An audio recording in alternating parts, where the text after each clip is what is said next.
আজকে আমরা চলে যাচ্ছি মেলাতে। আমাদের এখানে চাঁদপুরে খুব সুন্দর করে আয়োজন করা হয় মেলায়, চাঁদপুর প্রেস ক্লাব।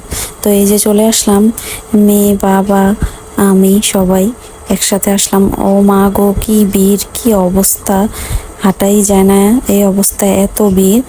তাও আসলাম, না আসলে ভালো লাগে না বাসায়। তারপর এখান থেকে দেখতেছি কি কি কেনা যায়, তো চারদিকে হাঁটতেছি। তো এখানে মাটির জিনিসপত্র দেখলাম, তারপর বাবুর জন্য খেলনা দেখলাম, তো ওর জন্য খেলনা নিলাম। মেলায় অনেক দাম বেশি বলে আর কি। তারপর এখানে দেখার পর আবার কয়টা ডাব নিলাম বাসার জন্য। তারপর আবার চলে যাব আমার একটা আঙ্কেলকে দেখতে।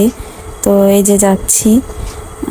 তো এখানে আবার অনেক গরম লাগছিল, তো আমি আবার আইসক্রিম নিলাম, আমার হাজব্যান্ড আবার মোজো নিল। তো এই যে আমরা চলে যাচ্ছি। তো যাওয়ার পর এখানে আবার মেয়ের বাবা সব বসে আছে। তারপর ওখানে যাওয়ার পর তো এই যে তরমুজ খেলাম, আপেল, নুডলস, চা, অনেক কিছুই দেওয়া হলো।